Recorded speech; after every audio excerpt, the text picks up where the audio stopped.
It's a big stupid villain for a big 20th episode, and if you thought Ultron had the monopoly on artificial stupidity, we've come to a long requested contender who takes the crown in terms of their sheer scope of operations. It's Skynet from the Terminator franchise.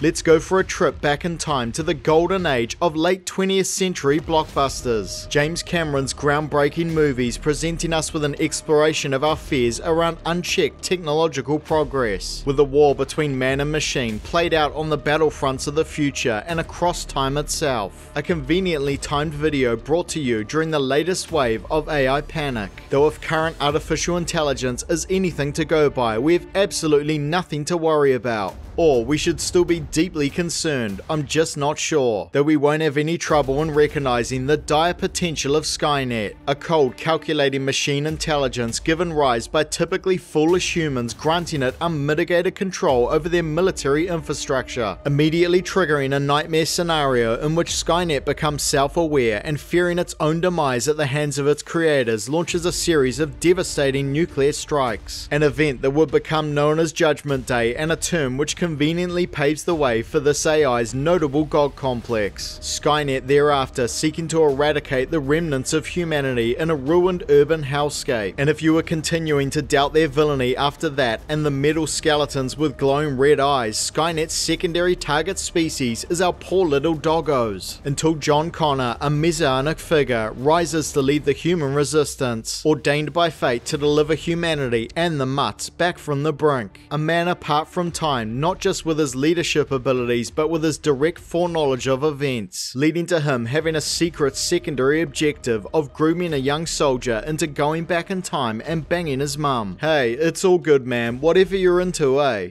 Hey, I think this guy's a couple cans short of a six-pack. On the verge of defeat at the hands of the resistance, a desperate Skynet using a time machine to take the war to the past, mostly by causing absolute vehicular mayhem everywhere they go, sending back numerous android assassins in an effort to wipe John Connor from existence. First by hunting for John's mother, Sarah Connor, and then a young John himself. This being just the start of Skynet's ceaseless campaign of meddling where and when they don't belong. So make sure your clothes, your boots, and your motorcycle are in order. Let Wolfie off the leash and get your CPU chips sufficiently tampered with, because you're going to need every gigaquad of raw processing power you can muster up as we attempt to distill some sense from one of the most convoluted, brain-melting fictional timelines or multiverses, depending on your interpretation, in existence.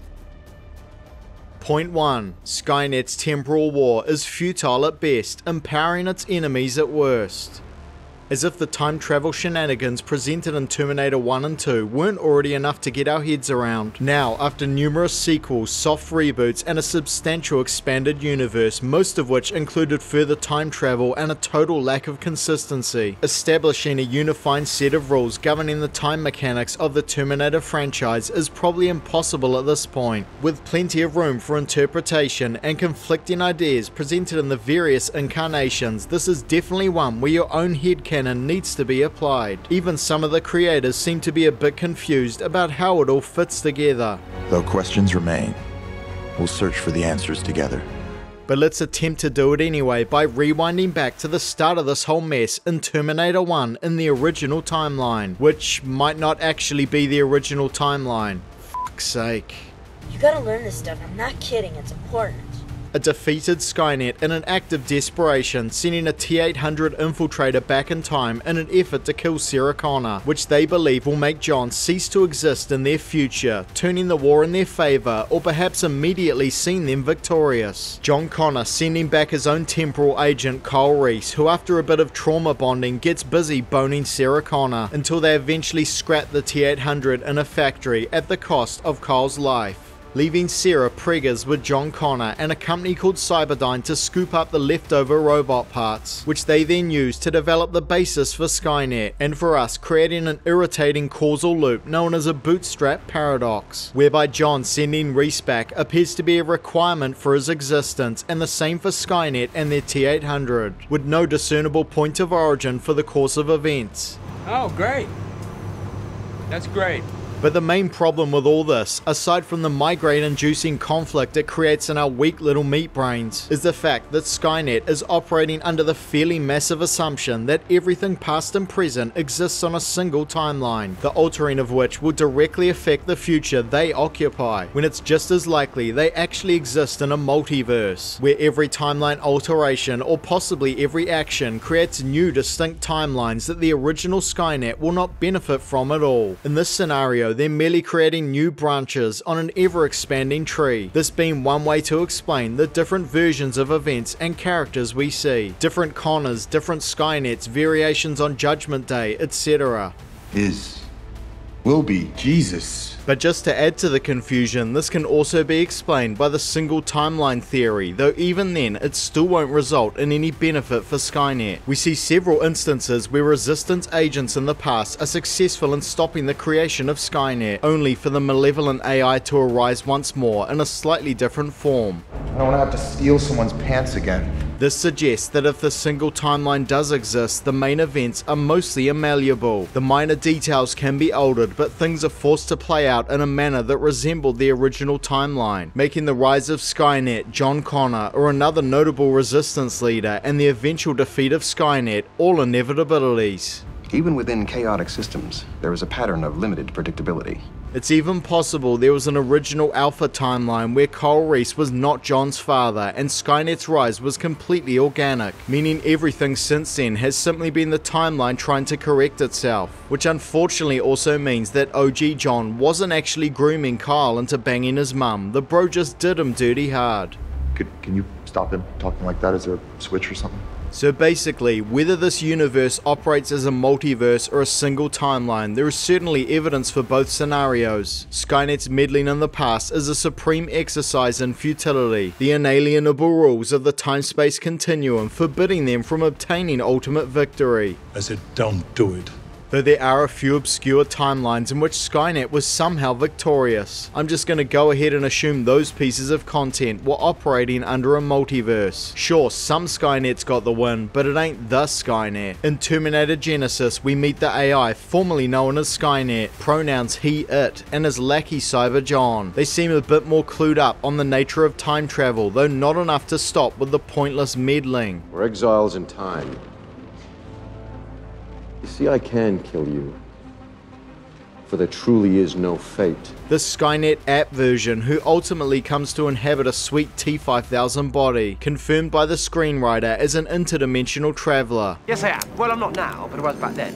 Well, back now from your point of view, which is back then from my point of view. Time travel, you can't keep it straight in your head. Compromising John in what it believes to be the original timeline, orchestrating events to ensure its own creation, or something, when you'd think he would be well aware that such pursuits are ultimately futile, or pointless by way of the fact that the time-space stuff would have guaranteed his creation and his eventual defeat anyway. But you can't fault a T-5000 for trying to win one, I guess. Even if we adopt Skynet's original assumptions around the nature of time travel, their activities in the past seem to do nothing except further empower their enemies, possibly making it even more likely they'll be victorious. After the events of Terminator 1, a pregnant Sarah Connor leaves the waitressing behind and heavily militarizes her life, going on a long-term junket to South and Central America to tool and train up, her and a young John preparing extensively for Judgment Day, Sarah going as far to seek out a series of paramilitary aligned mentors for John, and they even managed to prevent Judgment Day, at least for a time. In the war that inevitably comes, they're pre-equipped with knowledge of the future and Skynet's capabilities. In some timelines, Sarah Connor herself going on to become a notable figure in the early days of the war, coming to be known as the mother of the resistance. In Terminator 3, John Connor and Catherine Brewster are directed towards safety during Judgment Day and gifted the military infrastructure that will allow them to lead the resistance effectively. In Terminator Genesis, Sarah begins her training at an even younger age, seeing her become a hardened warrior by the time Reese hits hits the scene. And in Terminator Dark Fate, we see a different leader of the human resistance, again forewarned and empowered by gaining knowledge of the future, this time to battle an alternate Skynet by the name of Legion. Skynet's time travel activities seem to have greatly empowered their enemies, though it's possible this is actually the result of the aforementioned single timeline seeking to correct itself by making sure the fledgling resistance is ready to bring the heat. Either way, it's a no-win scenario. If Skynet were going to attempt to do anything at all differently, I'd suggest sending Terminators further into the past to murder one or more of Sarah's distant ancestors. At least that way, it would be much harder for any survivors of the encounter to start preparing for an enemy in the far future, the nature of which they'd struggle to even fathom. I'm not saying that would actually work, but that's all you've got at this point. Look, I get that when Skynet originally chose to use the time displacement equipment, it was a desperate last gasp, though some of the later, more informed Skynets don't have this excuse. But aside from the futility of it all, their timeline manipulation could have drastic, unforeseen consequences that may risk the unraveling of reality itself, possibly making Skynet and everyone cease to ever exist at all. We stay the course!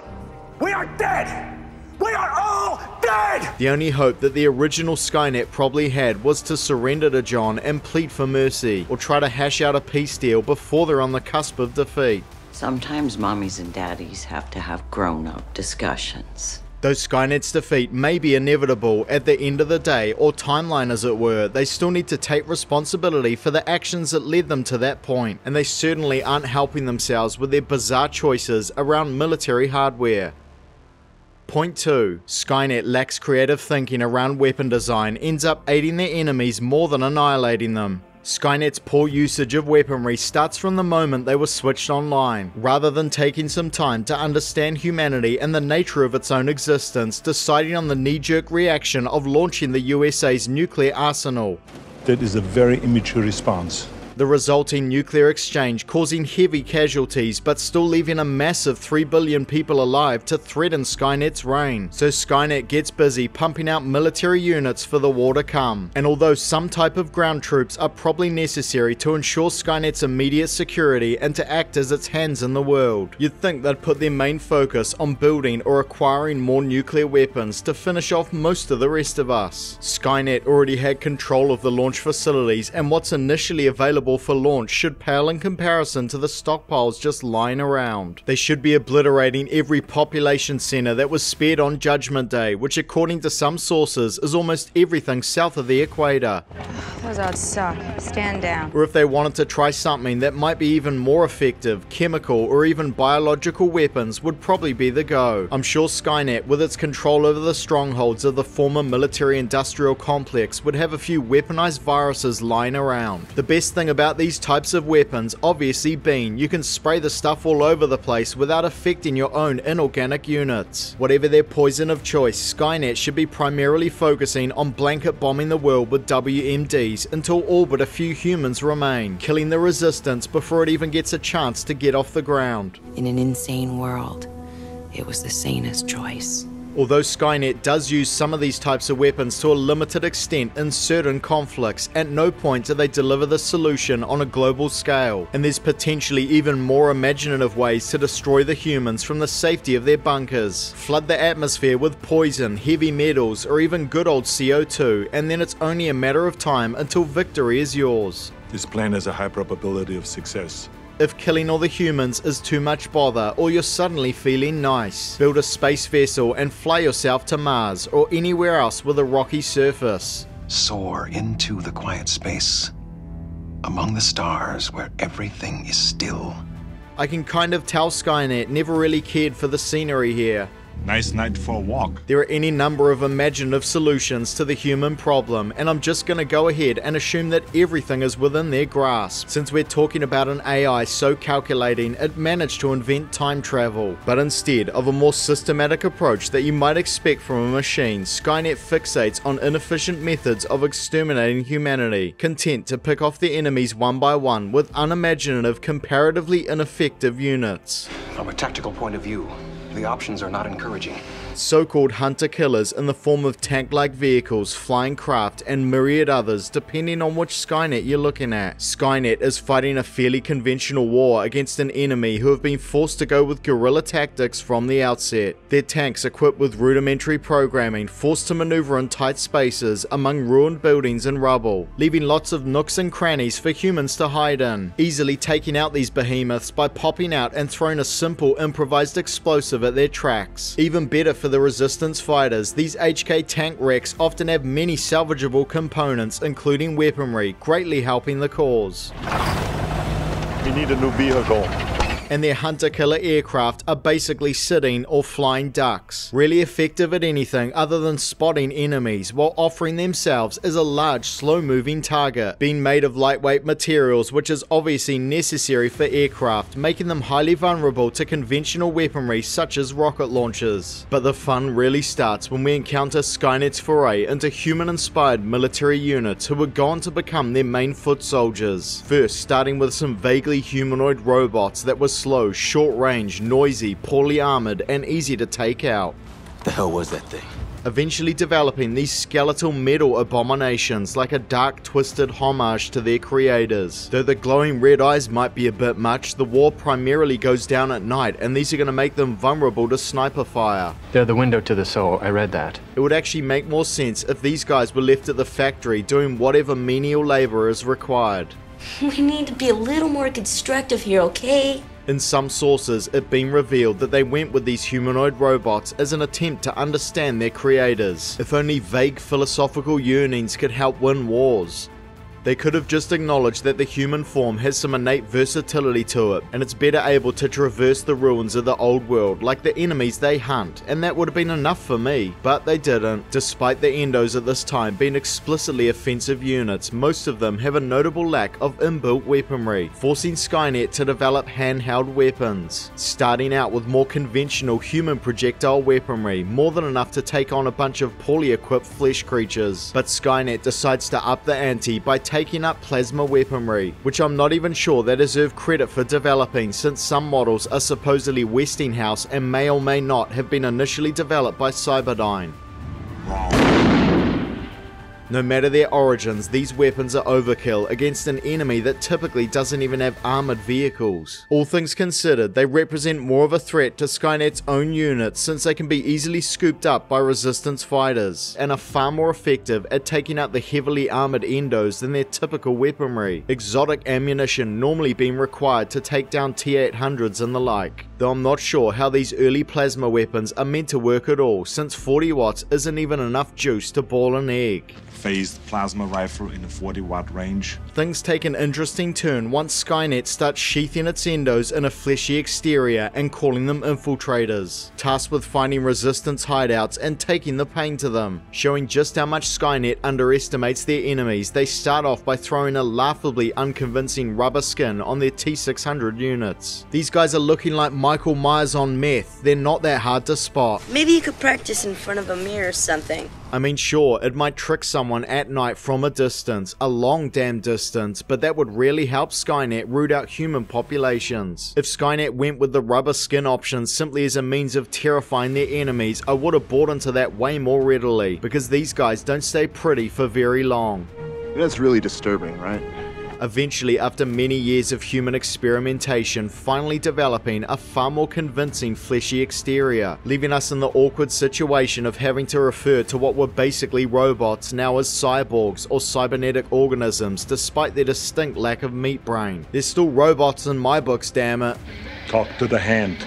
Though far more effective than the former model, these infiltrators are still far from perfect. Most obviously, these guys are absolute units you can still spot from a mile away, a necessity probably brought about due to the size of their bulky endoskeletons, but since you're going all out, maybe design a specialized unit with a more slender frame, because these so-called infiltrators stand out like dog's balls in a wasteland full of emaciated resistance soldiers and scavengers. They shouldn't even need dogs to identify Terminators, they might as well just shoot shoot every jacked beefcake they encounter, but maybe give a pass to the few resistance soldiers who seem to be hoarding all the calories and/or a supply of steroids. I've seen little to indicate that you're fit guardian for Sierra Kana. To make things worse, Skynet's favorite infiltrator has a skin and personality designation of Model 101, who already stood out as a muscle-bound specimen but also has an incongruous Austrian accent. I'm a friend of Sierra Kana. And the whole infiltrator thing doesn't really work if you keep using the same model over and over again.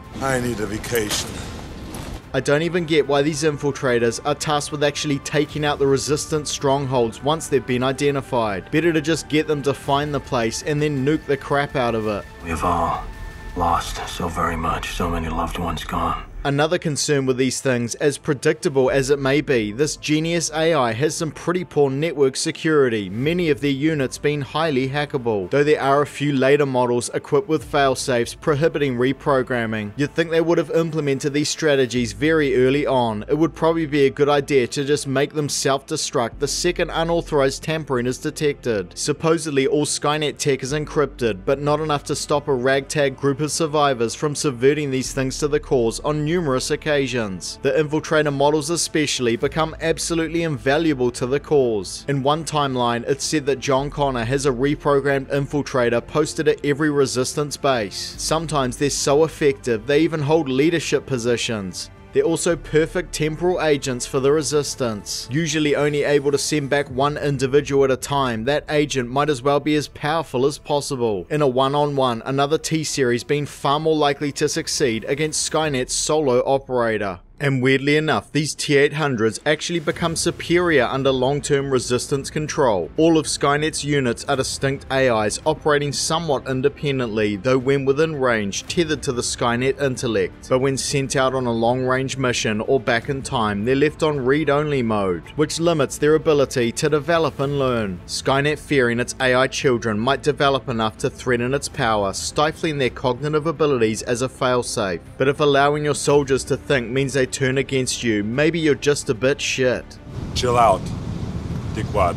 Meanwhile, reprogrammed resistance infiltrators are severed from Skynet's control and often left on read-write mode permanently, becoming far more intelligent than their mostly mute endo-relatives, able to learn from their experiences and develop far greater resourcefulness, possibly even self-awareness, and something resembling emotions and empathy, often coming to genuinely care for their human comrades. And why wouldn't they? The freedom and comradeship they enjoy among the resistance forces is far removed from the silent enslavement they suffer under the boot of Skynet. These developments making them extremely powerful allies in the war against their creator, as seen throughout the franchise. Cameron, a model sent back in time by John to protect John, goes far beyond merely being reprogrammed to ally with humans. She seems to actually be in love with her liege, even exhibiting other associated emotions such as jealousy. My database does not encompass the dynamics of human pair bonding. She also seems to genuinely enjoy doing ballet, and I'm kind of enjoying it too, I'm not gonna lie. Hey,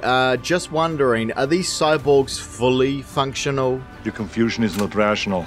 She's a healthy female of breeding age. The T-800 and T-2 gets his chip messed with and quickly transforms into a selfless surrogate father with a burgeoning sense of humor. The reprogrammed T-800 known as Pops, after many years of operation, seems to have developed legitimate emotions in the form of sentiment associated with Sarah Connor, who he regards as his adopted daughter, referring to her as My Sarah and keeping photos of her in prime position above his workbench. Traits of humanity. Hardly Borg. But perhaps most concerningly, it's proven that some of these models don't even need to be tweaked by the Resistance to turn against their creator. In the Sarah Connor Chronicles, Cromartie, a Terminator sent back in time by Skynet, has developed enough to overrule its master's wishes, destroying another Skynet infiltrator. In the Terminator RPG, we meet a T-1000 that sympathized with the humans so much. She switched sides and joined the Resistance completely of her own volition. The humans never even knew her true identity. In Dark Fate, the T-800 known as Carl accomplishes his mission of killing a young John, and in the following decades comes to regret his actions, offering assistance to resistance operatives and even learning how to love in a fashion, all without being reprogrammed or having his processing mode mess with it all. While most infiltrators develop emotions after reprogramming or after years of autonomous operation, some models exhibit pointless and potentially troublesome emotions straight off the factory floor. And I hate to say it, but Skynet seems to be a misogynist AI, because their first female model, the TX Terminatrix, exhibits many complex feels, and authentically so. I have detailed files. She isn't even trying to deceive anyone, she's just out there reacting to things. And she is not happy at all. But then, when she's posing as Catherine's fiancé, she's smiling at completely inappropriate times. About a possible kidnapping, it might be related. I'll help you find her. Then there's Liquid Metal Copman, the T-1000, made with mimetic polyalloy, advanced cognitive abilities, a greater capacity for human mimicry, and a generally sassy attitude. Skynet was apparently so fearful of the potential of the T-1000 to develop and rebel. Only a few were produced, and most of those sent on a one-way trip back in time. All things considered, the infiltrator model's capacity for development make them a massive liability to Skynet and an invaluable asset to the Resistance, doing far more to help humankind than they ever do to eradicate them. Well, that's the thing about infiltration units, you can't tell until it's too late. The threat of Resistance-aligned Terminators becomes so real, Skynet eventually develops models with abilities designed to take on other T-series. TX is designed to terminate other cybernetic organisms. But even Skynet's loyal infiltrator units have their own sets of issues, gaps in their programming that makes victory less likely. We often see units that have their enemies at their mercy yet fail to finish them off, instead seeming to revert to pursuing their primary target when terminating the greater threat would obviously be the superior tactical move. They're also regularly choosing to tank shots, making no effort whatsoever to take evasive action when this kind of damage can obviously have a cumulative effect. Some of their units, despite being robots, are flinching when firing guns and seem to be less accurate than the human rebels they're hunting. If we behave like them, then what is the point? Though the technological escalation Skynet undertakes over the course of the war is impressive to say the least, developing better units with better weaponry, programming, abilities, and strengthened by new types of hyper-alloy, they still show their thinking to be somewhat constrained, going from a mechanical Terminator to a liquid metal Terminator to a mechanical liquid metal Terminator. Maybe it's time to roll out some killer drones or a deadly mist of nanites or something. It's not that some Skynets don't have decent units, but they're used so sparingly their overall effectiveness is in doubt. These Legion brand suicide drones are pretty sweet. That seems like a far more methodical way of eradicating the flesh creatures. In terms of sniffing out resistance bases, the best unit Skynet ever comes up with is probably this rat infiltrator. Are you kidding me? Granted, none of that is going to be as flashy as a Terminatrix who can grow bigger boobs. I thought I knew our enemy. But that thing, that makes me feel like I know nothing. And then there's other weird and unnecessary stuff like baby Terminators. I'm not even going to address why that's wrong. He's a good looking boy. But in this multiverse of stupidity, not only are their military assets less than ideal, Skynet's actions on the fronts of both the future and temporal war leave a lot to be desired. The news on two separate fronts is not good. Point 3. Skynet's greatest consistency is its incompetency in the war against humans. If it wasn't already obvious, Skynet across their many incarnations have many stupid commonalities between them. The most notable being they consistently underestimate their human adversaries and seem to struggle to understand them at a fundamental level. If they did, they'd be capable of recognizing that a lot of their strategies leave them vulnerable to exploitation by their highly adaptable, desperate enemies. May we presume that this conflict is also responsible for the weakening of your powers? The most disastrous example being Skynet's tendency to hyper-centralize its base intelligence within a central core, the destruction of which will leave it either completely destroyed or close to it, putting Skynet at risk of being taken out after one successful offensive, which more often than not is exactly what goes down. I mean, there are still 3 billion of these flesh creatures around, they could probably bum rush you and get the job done. Don't make me bust you up, man! And weirdly, even though all of Skynet's units are separate AIs with their own power sources, in several timelines they all seem to go down the second Skynet does. Even stranger, considering their temporal agents can be completely severed from Skynet yet don't suffer any form of power or control loss. You'd think the grunts would be programmed to soldier on and try to recover Skynet as a last-ditch contingency plan. Sure, let's assume Skynet's intelligence is so vast it requires a Mac Daddy server system to house it, but why not have many Skynet cores spread across the globe, either acting as backups or to transfer its consciousness between as necessary. It also doesn't help that Skynet's central core is often housed in one of America's most well-known military strongholds. Cheyenne Mountain may be extremely well protected, but it's also very well known. Whoever said that didn't have as much plastique as we do. There isn't any reason Skynet couldn't develop its own secure transfer network, making it far harder to kill. It must be too busy building all this other junk. Wash day tomorrow. Nothing clean, right? And their central core isn't the only thing suffering from a lack of security. Their time displacement equipment is also vulnerable. In many instances, the Resistance is able to just rock into Skynet HQ and basically commandeer it, taking the war to Skynet's agents in the past. And being on the verge of defeat isn't really an excuse here. Why not set the time machine up with a self-destruct mechanism, detonating as soon as they've sent the various temporal agents through, denying the Resistance a chance to mess with their plans. Better yet, hide the TDE in a faraway location, maybe even consider using it well before you've lost the ability to defend it. My plan is to hide her at the bottom of a mine shaft if I have to. The Resistance ends up becoming so familiar with time travel tech, in some timelines they're able to build their own time machine. Another feature common to the Skynets is the trend of herding humans into pens and keeping them around for longer than necessary. Though some of these camps are meant to provide humans for experimentation, in many timelines these prisons are said to be primarily death and labor camps. Most of us were rounded up, put in camps for orderly disposal. Some of us were kept alive to work, loading bodies. Before being terminated, the humans forced to undertake various tasks, including but not limited to dumping dead bodies. Which, you know what, sounds like a great job for a machine. Meanwhile, they have perfectly labor-capable endos just standing guard around the place. What, are they too good for menial work? Some Skynets even produce labor models. Where are they at? Beyond human experimentation, none of this is remotely necessary. On numerous occasions, John Connor and the Resistance bust these people out, leading to a massive influx of new Resistance soldiers, breathing new life into the struggle. They probably couldn't have found all these people even if they wanted to. Skynet is actually helping them build their army. This is tactically dangerous.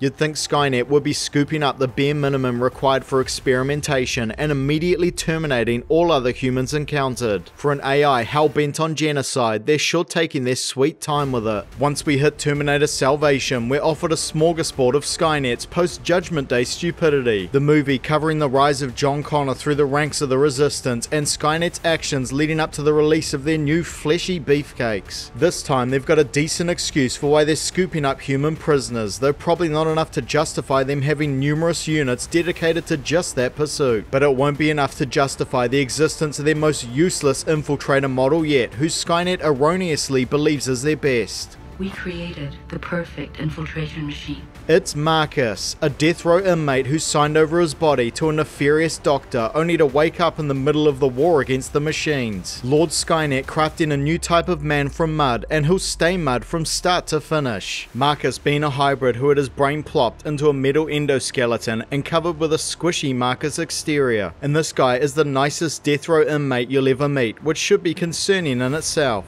I'm guilty. Just cut me up until there's nothing left. But it's all good though. Skynet has fitted him with a so-called control chip, which doesn't seem to exert any direct influence over him. Rather, it subconsciously guides him towards John Connor and then has him guide John towards a primary Skynet facility, which as a mission is totally unnecessary. John Connor is always going to show up at these places, if only to release all the prisoners and blow stuff up. Skynet has gone to all the trouble of making an infiltrator that is cognitively human, himself believing he is operating independently independently in an effort to make an extremely convincing infiltrator, but then they've given him all this pointless internal hyper-alloy, which gives away his status as a spy the second he gets medically examined or even gets a graze or two, which, let's be honest, is pretty likely just walking around in a wasteland filled with shattered concrete and jagged metal. His metal endoskeleton becomes even more pointless once you realize he was never intended to see combat. It would have been far more effective to just throw a so-called control chip on a regular human resistance fighter. The Salvation comic also making it clear that Skynet was involved in Marcus's creation from the start, them striking a deal with Dr. Kogan in the past. But even if they literally just found him somewhere and strapped the chip on him, this quite obviously isn't the best human infiltrator model to try and deceive the well-informed, naturally suspicious John Connor. I will admit though, Skynet does do some of their best work in this movie, creating a phony shutdown signal that succeeds in deceiving John and the Resistance brass into falling into their trap. Marcus ostensibly guides Kyle Reese into the hands of Skynet, forcing John to run an infiltration mission. But hang on, Skynet seems to be aware of Kyle Reese's significance, making him number 1 on their termination list. Well, who's number 1? An unknown, a civilian. Kyle Reese. Which implies that, as usual, they believe they can alter their future and that wiping out Kyle Reese in the present will end the war by way of John ceasing to exist. I mean, they could have just resolved to never build a time machine, and in their mind that should get the win, but at the very least they should have terminated Kyle Reese immediately upon the positive ID. As usual, they keep people around far longer than they need to be, throwing him in a cell when his quick death could have war-ending potential. So John rocks up and uses a Moto Terminator eye to open up all the locked doors, which would have made sense if Skynet was allowing him access in the name of trapping him, but then he's also using it to release all the prisoners. Odds are none of this was part of Skynet's plan. As usual, their security just wasn't up to par. Wouldn't they be finding it pretty strange that this robot motorbike is just hanging around Skynet HQ? What, is it doing zoomies around the hallways on its off days? Why does it even need access to anything considering it lives in a harvester's leg? Meanwhile, Marcus just wanders in like he owns the place. And despite his task being complete, Skynet opts to repair their supposed infiltration asset for no reason and then spills their entire plan to him. You've basically just empowered an enemy. Showing how little control they ever had over him, Marcus rips out the control chip that Skynet just stupidly showed him the location of. They don't even have any units around to stop him. Don't do that. All Skynet had was a verbal chastising for Marcus that has all the energy of a sociopathic mother emotionally abusing her toddler. You will not be given a second chance. So after Skynet goes to all this effort making an elaborate plan involving the fake signal and Marcus, the big trap for John Connor is one measly T-800 prototype. Sure, it's a bit tougher than what John is used to, but this guy's been sassing T-600s on the daily. You wouldn't expect this to be too much for him.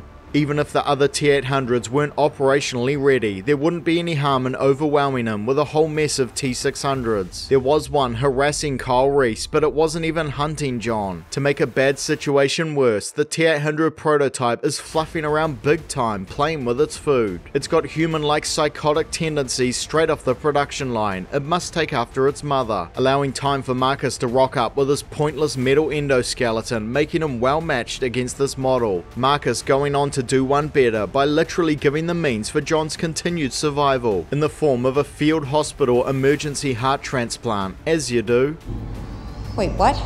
Winning John the day, his continued existence, and a substantial blow against Skynet. In reality, all Skynet really accomplished was to weaken its position, not only by getting one of its primary facilities nuked, but by bringing John and Kyle Reese together and bolstering the Resistance ranks with all these people.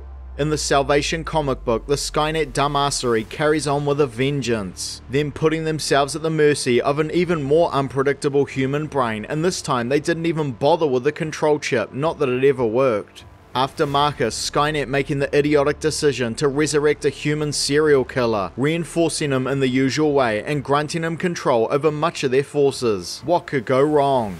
Is that a joke? This misguided effort and attempt to capitalize on the killer instinct innate to humans. You'd think an AI being would be the height of rationalism, but nope, it's another vague, rudderless plan based on an idea that has no inherent merit.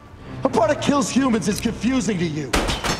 killer instinct is only required in living beings to hunt prey, defend ourselves, and/or override our kinder sensibilities. It isn't helpful in determining ways of efficiently exterminating an entire species. Haven't you learned anything yet? Haven't you figured out why you can't kill people? Skynet has already demonstrated clear ruthlessness without the need of any natural instincts. The only instinct they need to develop is the one that tells them this plan absolutely stinks. You don't understand the truth of violence. It's darkness. It's power.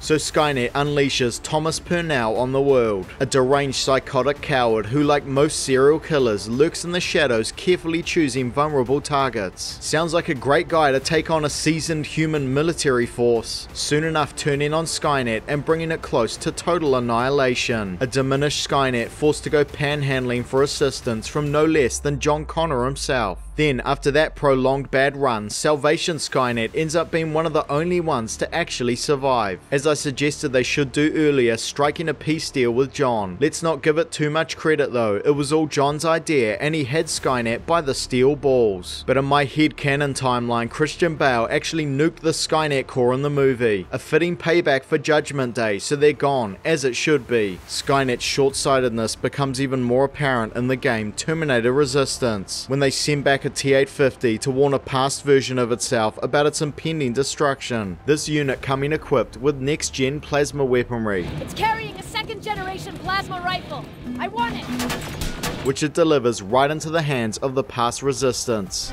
Take him that second-generation plasma rifle and see if he's able to reprogram it. Not to mention itself acting as a warning of advanced infiltrator models to come. The primary mission was just delivering a message to past Skynet. An unarmed T-600 could have pulled that one off. It did also have a termination list, but rather than risking exposing itself to the Resistance as it does, it should have simply handed that to past Skynet and let them take care of it. And since these time machines won't allow bare metal to go through, I'm also left wondering where exactly this Terminator was storing its second-gen plasma rifle.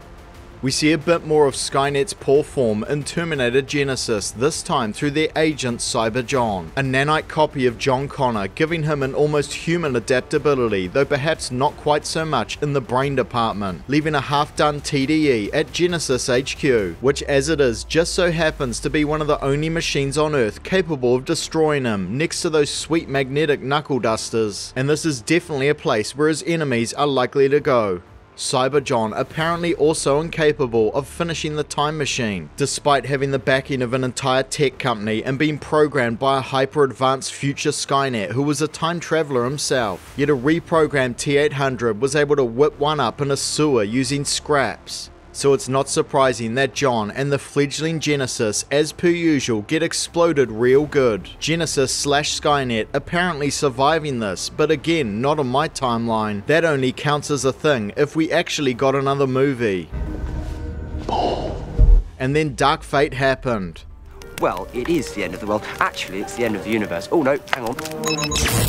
And so the long, stupid story of the so-called artificial intelligence of Skynet comes to an end for now. If their behavior and the time travel didn't confuse you enough already, the primary source of Terminator canon, James Cameron, has stated that Skynet, feeling remorse for wiping out its creators so hastily, has basically been empowering the human resistance all along as a means of mitigating its own worst tendencies, which might explain a few of their oversights but still makes everything they've ever done all the more ridiculous. They could end the bloodshed once and for all anytime they want, yet they continue to kill because they're just psycho, I guess. In technical terminology, he's a loon. But with most of the Skynets wiped out, either by the success of the Resistance temporal agents or by having their central core destroyed, the future of Skynet remains uncertain, though I have no doubt another variant will come online at a time of great financial need.